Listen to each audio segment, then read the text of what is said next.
Hello friends, स्वागत है आपका हमारे YouTube channel study smart IQ में। और मैं हूं सबा परवीन और आज मैं एक और क्लास आपके लिए लेकर आ चुकी हूं जिसमें हम पढ़ेंगे जनरल साइंस यानी कि सामान्य विज्ञान। और इसमें हम पढ़ेंगे इम्पॉर्टेंट MCQ जो आपको आने वाली परीक्षा में बहुत ज़्यादा यूज़फुल होंगे, चाहे आपका SSC का एग्ज़ाम हो, रेलवे का हो या कोई भी एग्ज़ाम हो जिसमें जनरल साइंस आती है। तो ये क्लास आपके लिए बहुत ज़्यादा यूज़फुल होगी। तो चलिए स्टार्ट करते हैं। आज का हमारा फर्स्ट क्वेश्चन लेते हैं। सो फर्स्ट क्वेश्चन है, ल्यूकेमिया एक कैंसर है। ल्यूकेमिया ये एक कैंसर है, तो ये एक रक्त कैंसर, ठीक है ना, ये एक रक्त कैंसर है। नेक्स्ट है, टेस्ला डैश की इकाई है। टेस्ला डैश की इकाई है, तो ये है चुंबकीय फ्लक्स घनत्व की ये एक इकाई है। नेक्स्ट है, 1930 में किस वैज्ञानिक को मानव ABO रक्त समूह प्रणाली का वर्णन करने के लिए नोबेल पुरस्कार दिया गया था? तो किस वैज्ञानिक को 1930 में ABO रक्त समूह प्रणाली का वर्णन करने के लिए नोबेल पुरस्कार दिया गया था? तो ये दिया गया था कार्ल लैंडस्टीनर को, ठीक है ना। नेक्स्ट है, टिन का प्रतीक क्या होता है? टिन का प्रतीक ये क्या होता है? तो ये होता है SN, ठीक है, SN होता है टिन का प्रतीक। नेक्स्ट है, दिए गए विकल्पों में से कौन सी बीमारी सुअर से फैलती है? सुअर से कौन सी बीमारी फैलती है? तो ये फैलती है स्वाइन फ्लू, ठीक है ना, स्वाइन फ्लू फैलती है। और निपा बीमारी ये किससे फैलती है? तो ये फैलती है चमगादड़ से। जीका ये फैलती है एडीज मच्छर से। एडीज मच्छर के काटने से ये बीमारी फैलती है।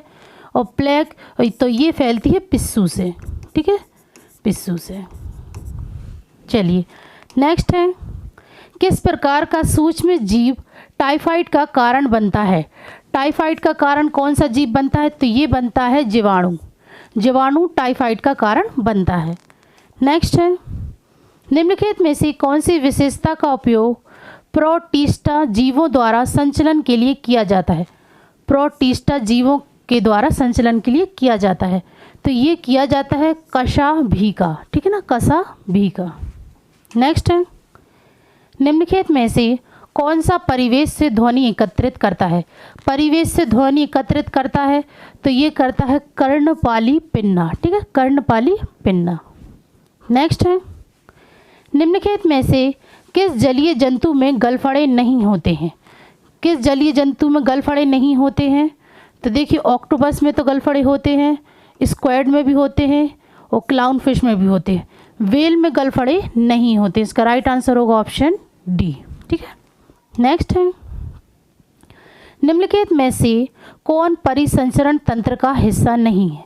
परिसंचरण तंत्र का हिस्सा नहीं है, तो यहाँ देखते हैं कौन सा परिसंचरण का हिस्सा है। पहले तो कोशिकाएं ये परिसंचरण का हिस्सा है, रसांकुर नहीं है, ठीक है, सिराएं भी संचरण का हिस्सा है और धमनियां भी ये परिसंचरण का हिस्सा है।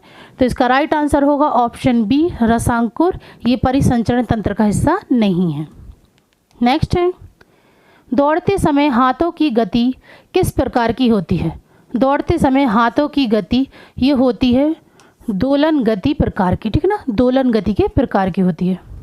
नेक्स्ट है, करक्यूमिन नामक यौगिक जो विभिन्न प्रकार की जैविक गतिविधियों को दर्शाता है कहाँ से निकाला जा सकता है? करक्यूमिन नामक यौगिक, तो ये कहाँ से निकाला जा सकता है? तो ये निकाला जा सकता है हल्दी के पौधों से, ठीक है। नेक्स्ट है, निम्नलिखित में से कौन सबसे प्रचुर मात्रा में हाइड्रोकार्बन प्रदूषक है? तो सबसे प्रचुर मात्रा में हाइड्रोकार्बन प्रदूषक है, तो ये है मीथेन, ठीक है ना, मीथेन। नेक्स्ट है, रेगिस्तानी परिस्थितियों के प्रति सहनशील पौधों को डैश कहा जाता है? तो रेगिस्तान परिस्थितियों के प्रति सहनशील पौधों को कहा जाता है, तो ये कहा जाता है मरूपधिद, ठीक है, मरूपधिद। नेक्स्ट है, सेल्सियस में जल का क्वथनांक होता है, तो जल का क्वथनांक होता है तो सेल्सियस में तो ये होता है 100 डिग्री सेल्सियस, ठीक है ना, जल का क्वथनांक होता है। नेक्स्ट है, निम्नलिखित में से कौन सा कथन सही है? तो यहाँ पे हमारे पास दो कथन दिए गए हैं, इनमें से कौन सा सही है हमें बताना है। तो सबसे पहले देखते हैं, धमनियों में सिराओं की तुलना में पतली भित्तियाँ होती हैं, तो यह कथन गलत है। फिर है फुफ्फुसीय सिरा फेफड़ों से हृदय तक ऑक्सीजन युक्त ले जाती है, तो ये कथन सही है। तो इसका राइट आंसर होगा ऑप्शन बी, केवल 2। ठीक है।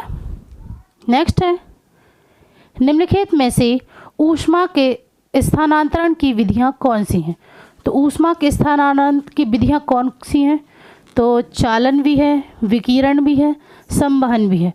तो इसका राइट आंसर होगा ऑप्शन डी, 1, 2 और 3। ठीक है। नेक्स्ट है, निम्नलिखित में से किसका क्वथनांक उच्च होता है? किसका क्वथनांक उच्च होता है? तो ये होता है एल्काइन का। एल्काइन का क्वथनांक उच्च होता है।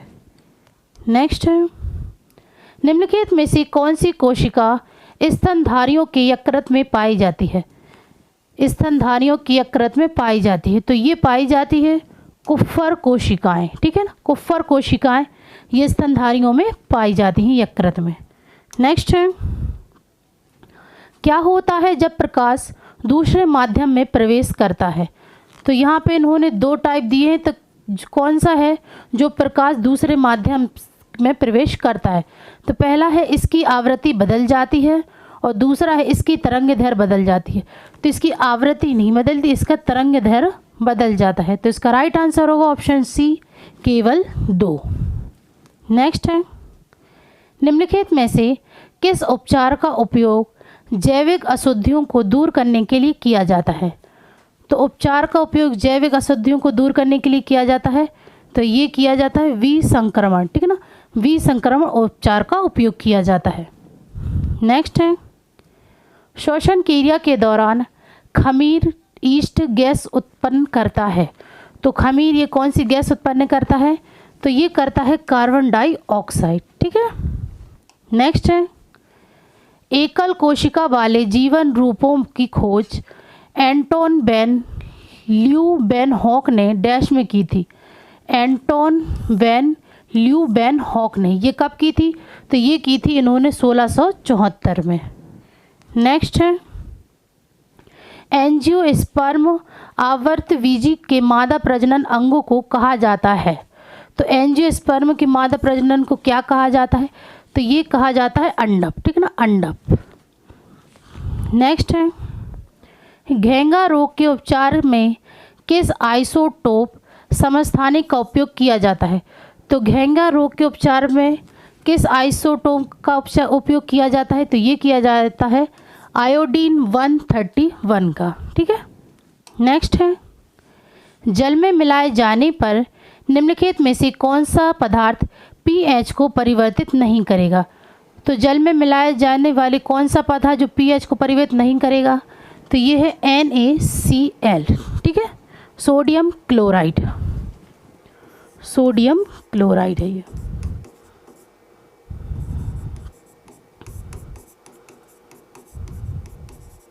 सोडियम क्लोराइड ये पीएच को परिवर्तित नहीं करता है। नेक्स्ट है, फेराड प्रति मीटर डैश का मात्रक है। तो फेराड प्रति मीटर ये किसका मात्रक है? तो ये है परावैद्युतांक। ठीक है ना, परावैद्युतांक। नेक्स्ट है, विल्हेम कॉनराड रोंटगन। ठीक है ना, विल्हेम कॉनराड रोंटगन में निम्न में से किसकी खोज की थी? तो इन्होंने किसकी खोज की थी? तो ये की थी इन्होंने एक्सरे की खोज। ठीक है ना, एक्सरे की खोज की थी इन्होंने। नेक्स्ट है, पौधों में भोजन का परिवहन करने वाला ऊतक है। तो पौधों में भोजन का परिवहन करने वाला ऊतक ये कौन सा है? तो ये है फ्लोएम। ठीक है ना, फ्लोएम।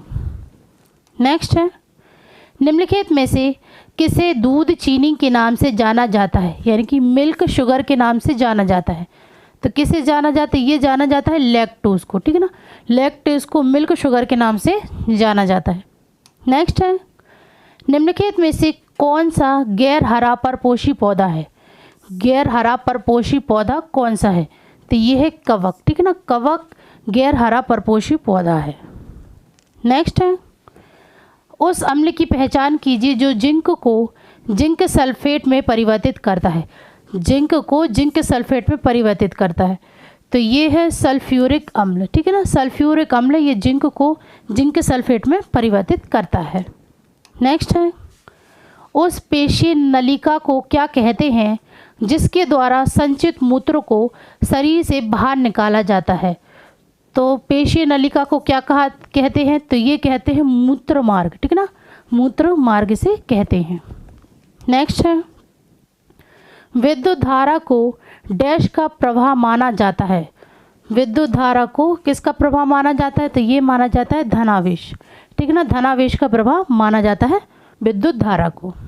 नेक्स्ट है, साबुन, रेयान, कागज, विस्फोटक, रंजक और पेट्रोलियम उत्पादों के निर्माण के लिए किस अकार्बनिक यौगिक का उपयोग किया जाता है। तो किस अकार्बनिक यौगिक का उपयोग किया जाता है इन चीज़ों के लिए, तो ये किया जाता है NaOH का, ठीक है ना, NaOH। तो ये है सोडियम हाइड्रोक्साइड, ठीक है, सोडियम हाइड्रोक्साइड है ये। नेक्स्ट है, बॉयल का नियम के बीच संबंध प्रदान करता है। बॉयल का नियम ये किसके बीच संबंध प्रदान करता है, तो ये करता है दाब और आयतन के बीच संबंध प्रदान करता है। नेक्स्ट है, निम्नलिखित में से किस जगत में प्रोकैरियोटिक कोशिकाएं पाई जाती हैं। प्रोकैरियोटिक कोशिकाएं पाई जाती हैं, तो ये पाई जाती हैं मोनेरा में, ठीक है ना, मोनेरा जगत में प्रोकैरियोटिक कोशिकाएं पाई जाती हैं। नेक्स्ट है, सोनार पानी के भीतर की वस्तुओं की दूरी, दिशा और गति को मापने के लिए एक उपकरण है। यह किसका उपयोग करता है, तो ये किसका उपयोग करता है, तो ये करता है पराश्रव्य तरंग का, ठीक है ना, पराश्रव्य तरंगों का उपयोग करता है। नेक्स्ट है, मरुस्थलीय परिस्थितियों में सहिष्णु पौधों को डैश कहा जाता है। तो मरुस्थलीय परिस्थितियों में सहिष्णु पौधों को क्या कहा जाता है, तो ये कहा जाता है ज़ीरोफाइट मरुभिद्धित, ठीक है ना, ज़ीरोफाइट मरुभद्धित, ठीक है, ये कहा जाता है सहिष्णु पौधों को। नेक्स्ट है, ध्वनि तरंग का ध्वनि की प्रबलता को निर्धारित करता है। तो ध्वनि तरंग ये किसकी प्रबलता को निर्धारित करता है, तो ये करता है आयाम की, ठीक है ना, आयाम ध्वनि की प्रबलता को निर्धारित करता है। नेक्स्ट है, निम्नलिखित में से किस उपकरण का उपयोग वायु या गैस की आर्द्रता मापने के लिए किया जाता है। वायु और गैस की आर्द्रता मापने के लिए किस उपकरण का उपयोग किया जाता है, तो ये किया जाता है हाइग्रोमीटर का, ठीक है ना।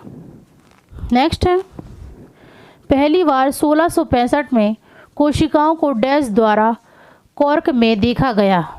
तो पहली बार 1665 में कोशिकाओं को किसके द्वारा देखा गया, तो ये देखा गया है रॉबर्ट हुक के द्वारा कॉर्क में देखा गया है। नेक्स्ट है, गैल्वनीकरण एक ऐसी प्रक्रिया है जिसमें लोहे को जंग लगने से बचाने के लिए उस पर एक सुरक्षात्मक कोटिंग लगाई जाती है। तो इस पर किसकी कोटिंग लगाई जाती है, तो ये लगाई जाती है जस्ता की, ठीक है ना, जस्ता की कोटिंग लगाई जाती है। नेक्स्ट है, निम्नलिखित में से कौन सा विटामिन सी का सबसे समृद्ध स्रोत है। विटामिन सी का सबसे समृद्ध स्रोत है, तो ये है नींबू, ठीक है ना। विटामिन सी खट्टे चीज़ों में, मतलब खट्टे फलों, खट्टी सब्जियों में पाया जाता है, ठीक है। नेक्स्ट है, निम्नलिखित में से कौन सा रोग बैक्टीरिया के कारण होता है। कौन सा रोग बैक्टीरिया के कारण होता है, तो प्लेग ये भी बैक्टीरिया के कारण होता है, टाइफाइड ये भी बैक्टीरिया के कारण होता है, मलेरिया नहीं होता, ये मच्छर के काटने से होता है। तो इसका राइट आंसर होगा ऑप्शन ए, केवल 1 और 2, ठीक है, प्लेग और टाइफाइड ये बैक्टीरिया के कारण होता है। नेक्स्ट है, निम्नलिखित में से कौन सा कथन गुरुत्वाकर्षण बल के संदर्भ में सही है। गुरुत्वाकर्षण बल के संदर्भ में सही है, तो ये है यह एक असंपर्क बल है।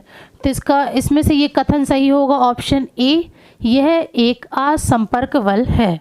नेक्स्ट है, निम्नलिखित में से किस परिघटना में दूरी समय के ग्राफ को निरूपित करती रेखा समय अक्ष के समानांतर है।